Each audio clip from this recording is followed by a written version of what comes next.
Deport now, appeal later அப்படின்னு சொன்னா foreign criminals அப்படிங்கிறவங்களுக்கான ஒரு லிஸ்ட்டை யூகே கவர்மெண்ட் எடுக்கிறாங்க. இன்னைக்கு கூட யூகேல பல இடங்களில் சர்ச்சிங் அப்படிங்கிறது நடக்குது.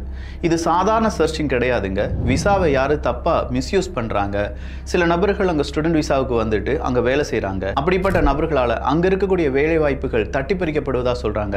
நிறைய பேர் விசா எக்ஸ்பைரி ஆன பிறகும் அங்கேயே தங்கி இருக்காங்க. இன்னும் நிறைய பேர் இல்லீகலான வேலைகளில் ஈடுபடுறாங்க. ஸோ இந்த மாதிரி நபர்களுக்கான சர்ச்சிங் தான் நடந்துச்சு. அந்த சர்ச்சிங்கில் நிறைய இந்தியர்களும் பிடிபட்டிருக்கிறார்கள் அப்படிங்கிற ஒரு தகவல் வெளியாகுது. இந்த தகவலுடன் அடுத்ததாக யூகே அரசாங்கம் ஒரு லிஸ்ட்டை வெளியிடுறாங்க.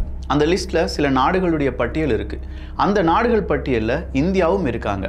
இதெல்லாமே ஃபாரின் கிரிமினல்ஸ் அப்படிங்கிற அந்த கிரிமினல்ஸ் இந்த நாடுகளை சார்ந்தவர்களாக இருந்தார்கள் என்றால் உடனடியாக நாடு கடத்தப்படுவோம் அப்படிங்கிறது தான். ஸோ ஃபாரின் கிரிமினல்ஸை உடனடியாக நாடு கடத்தப்பட வேண்டிய அந்த கண்ட்ரி லிஸ்ட்டில் இந்தியாவையும் ஆட் பண்ணி இந்தியர்கள் யாராவது இதே மாதிரி தவறு செஞ்சாங்க அப்படின்னா உடனடியாக அவங்களை என்ன செஞ்சிருவாங்க, இந்தியாவுக்கே நாடு கடத்திடுவாங்க.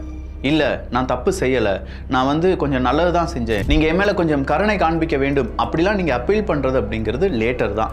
So depart now appeal later அப்படிங்கிற அந்த லிஸ்ட்டுக்குள்ளே இந்தியாவும் வந்திருக்கிறதுனால இந்தியா சார்ந்து இருக்கக்கூடிய நபர்கள், அங்கே போய் வேலை செய்யக்கூடிய நபர்கள், இல்லை யூகேல போய் நாம் பொழைச்சிக்கலாம், அங்கே போய் செட்டில் ஆயிடலாம் அப்படின்னு நினச்சிருக்கக்கூடிய நபர்கள் எல்லாருக்குமே இந்த டிபார்ட் நவ் அப்பீல் லேட்டர் அப்படிங்கிறது ஒரு பெரிய சிக்கலை ஏற்படுத்துது.